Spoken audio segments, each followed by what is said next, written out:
عزیز رفقائے بزم، آج اس بزم میں میری تقریر کا عنوان ہے کہ محمد سے وفا تو نے تو ہم تیرے ہیں، کہ محمد سے وفا تو نے تو ہم تیرے ہیں، یہ جہاں چیز ہے کیا لوح و قلم تیرے ہیں۔ حضرات گرامی، جب ہم چھٹی صدی مسیحی کے اختتام پر ایک دائرانہ نظر ڈالتے ہیں تو ہمیں دنیا کے نقشے پر ہر چیز غلط، غیر منصفانہ اور غیر عادلانہ نظر آتی ہے۔ پوری دنیا ظلم و ستم اور جبر و استبداد کی آمہ جگہ بنی ہوئی دکھائی دیتی ہے۔ ہر طرف ظلم و بربریت کا دور دورہ تھا۔ جور و ستم کے شعلے نہ خلستان محبت کو بھسم کر رہے تھے، قتل و غارت غری اور ظلم و استبداد کے ماحول میں اخلاق و کردار اور عدل و انصاف کا تصور بھی گناہ بن گیا تھا، جس کا نقشہ شاعر نے اس طرح کھینچا ہے۔ بدی کا زور تھا ہر سو جہالت کی گھٹائیں تھی، بدی کا زور تھا ہر سو جہالت کی گھٹائیں تھی، فساد و ظلم کی چاروں طرف پھیلی ہوائیں تھی، ذرا سی بات پر تلوار چل جاتی تھی آپس میں، ذرا سی بات پر تلوار چل جاتی تھی آپس میں، تو پھر جنگ آتی ہی نہ تھی دو چار کے بس میں۔ اگر لڑکی کی پیدائش کا گھر میں ذکر سن لیتے، اگر لڑکی کی پیدائش کا گھر میں ذکر سن لیتے تو اس معصوم کو زندہ زمین میں دفن کر دیتے۔ غرض جو بھی برائی تھی سب ان میں پائی جاتی تھی، غرض جو بھی برائی تھی سب ان میں پائی جاتی تھی، نہ تھی شرم و حیا آنکھوں میں، گھر گھر میں حیائی تھی۔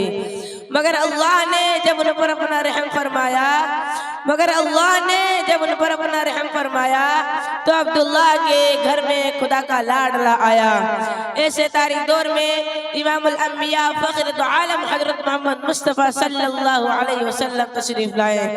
آپ صلی اللہ علیہ وسلم کی آمد دعائے خلیل کا ثمرہ اور نوید مسیح کا جلوہ تھا، جو فخر رسول، ساقِ کوثر، شافع محشر اور امام الانبیاء ہیں، جو حسینوں میں احسن، جمیلوں میں اجمل، کاملوں میں اکمل اور فاضلوں میں افضل، ساری کائنات میں سب سے اعلیٰ اور افضل ترین نبی رحمت للعالمین ہیں، جن کے اخلاق و کردار کی عصمتوں کو لاکھوں سلام، جو بدر الدجا، شمس الضحیٰ، کالی کملی والے پیغمبر آخر الزمان حضرت محمد مصطفیٰ صلی اللہ علیہ وسلم ہیں۔ سچ ہے وہ دانائے سبل، ختم الرسل، مولائے کل، جس نے وہ دانائے سبل، ختم الرسل، مولائے کل، جس نے غبارے راہ کو بخشا فروغ وادی سینہ، نگاہیں عشق مستی میں وہی اول وہی آخر، نگاہیں عشق مستی میں وہی اول وہی آخر، وہی قرآن وہی فرقان وہی یاسین وہی طٰہٰ، وہ جو اٹھے تو آسمان کو بلندی مل جائے، وہ جو بیٹھے تو دھرتی کو سکون مل جائے، وہ جو مسکرائے تو ستارے چمکنے لگے، وہ جو بولے تو عنا دل چہکنے لگے، جن کی لباس کی عدائی قرآنی آیات بن جائے، جو چادر اوڑھ کر آئے تو قرآن پکار اٹھے یا ایھا المدثر، جو کمبل اوڑھ کر آئے تو کہا جائے یا ایھا المزمل، جن کی طلعت سے صبح کو سویرا ملے، جن کی زلفوں کی مستی سے راتوں کو اندھیرا ملے، جن کے شبنم سے جنت مچلنے لگے، جن کے غصہ سے دوزخ ابلنے لگے، جن کے قدم اٹھے تو عرش معلیٰ پر پہنچے، جن کی انگلی اٹھے تو چاند شق ہو جائے، جن کے ہونٹ ہلے تو وہی کے پھول جھڑنے لگے۔ سچ کہا ہے شاعر نے، کائنات محبت پر چھائے نہ کیوں، کائنات محبت پر چھائے نہ کیوں، دونوں عالم کو بے خود بنائے نہ کیوں، آپ کی روشنی چاند تاروں میں ہے، آپ کی روشنی چاند تاروں میں ہے، آپ کے تذکرے ہیں چمن در چمن۔ حضرات گرامی، امام الرسول سرکار دو عالم حضرت محمد مصطفیٰ صلی اللہ علیہ وسلم جس شہر میں تشریف لائے وہ شہر تمام شہروں میں افضل، جس خاندان میں تشریف لائے وہ خاندان تمام خاندانوں میں افضل، جو کتاب لے کر آئے وہ کتاب تمام کتابوں میں افضل ہے۔ وہ رسول امی کی اللہ ان کا معلم ہے، وہی ان کا مدرسہ ہے، علم ان کی کملی ہے، عدل ان کی کرسی ہے، رحم و کرم ان کا وصف ہے، اور صلی اللہ علیہ کو درس ہے۔ وہ معلم انسان کی ان کی ایک ایک ادا سے کردار و عمل کو کمال حاصل ہوا۔ علم و عمل اور اخلاق و کردار کا وہ کوئی گرا کی کلام الہی ان کے لئے گواہی دے۔ لَقَدْ كَانَ لَكُمْ فِي رَسُولِ اللَّهِ أُسْوَةٌ حَسَنَةٌ کہ ان کا ہر عمل سارے عالم کے لیے اسوہ کاملہ اور نمونہ ہے۔ اور جو خود اپنی بعثت کے مقصد کا اعلان اس طرح کرے، انما بعث معلما کہ میں معلم بنا کر بھیجا گیا ہوں، اور اخلاق و کردار کے ظہر اس طرح دکھائیں، انما بعث لأتمم مکارم الاخلاق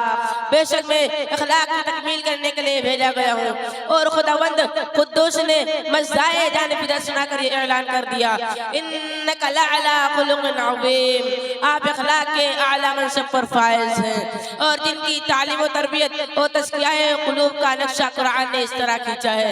لَقَدْ مَنَّ اللَّهُ عَلَى الْمُؤْمِنِينَ إِذْ بَعْثَ فِيهِمْ رَسُولًا مِّنْ أَنفُسِهِمْ يَتْلُو عَلَيْهِمْ آيَاتِهِ وَيُزَكِّيهِمْ وَيُعَلِّمُهُمُ الْكِتَابَ وَالْحِكْمَةَ اللہ تعالیٰ نے اہل ایمان پر احسان فرمایا کہ انہی میں سے ان کے اندر ایک رسول کو بھیجا جو ان پر اس کی آیتوں کی تلاوت کرتا ہے، ان کو شرک وغیرہ سے پاک کرتا ہے، اور ان کو کتاب حکمت کی باتیں سکھاتا ہے۔ در حقیقت آپ کی تصریف اوری کا مقصد کلمہ لا الہ الا اللہ کی سربلندی، اسلام کی دعوت تبلیغ، تزکیہ قلوب کا عمل، آیات اللہ کی تلاوت اور کتاب و حکمت کی تعلیم ہے۔ تو عید کو جو تعلیم اور ایمان کو جو پیغام انبیاء اور مرسلین لے کر آتے رہے، وہی تعلیم اور پیغام اقرا کی شکل میں غار ہیرا کے اندر آپ پر نازل ہوا۔ اتر کر ہیرا سے سوئے قوم آیا، اتر کر ہیرا سے سوئے قوم آیا، اور ایک نسخ ایک کیمیا ساتھ لایا۔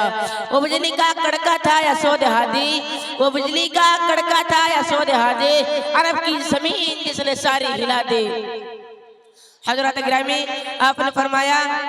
یا ایہا الناس قولوا لا الہ الا اللہ تفلحوا اے لوگو لا الہ الا اللہ کہہ لو کامیاب ہو جاؤ گے۔ آپ نے فرمایا قرۃ عینی فی الصلاۃ میری آنکھوں کی ٹھنڈک نماز میں ہے۔ آپ نے فرمایا افشوا السلام واطعموا الطعام سلام کو پھیلاؤ اور کھانا کھلاؤ۔ آپ نے فرمایا ارحموا من فی الارض یرحمکم من فی السماء تم زمین والوں پر رحم کرو، آسمان والا تم پر رحم کرے گا۔ اور حضرت گرامی حضور صلی اللہ علیہ وسلم کی روشن تعلیمات کا ایک ایک سبق ہمارے نجات کا ذریعہ ہے۔ آپ کی زندگی کا ایک ایک گوشہ سارے انسانیت کے لیے بعض رحمت و برکت ہے۔ در حقیقت آپ کی تشریف اور ہی کا مقصد کلمہ لا الہ الا اللہ کی سربلندی، اسلام کی دعوت تبلیغ، تزکیہ قلوب کا عمل۔ در حقیقت میرے آقا صلی اللہ علیہ وسلم معلم انسانیت ہے، جن کی سیرت و کردار کا ہر پہلو تائے حیات اور نسل انسانی کے لیے نقش حیات اور نقش دوام ہے۔ لہٰذا اے دھرتی پر بسنے والے انسانوں اگر وآخر دعوانا ان الحمدللہ رب العالمین۔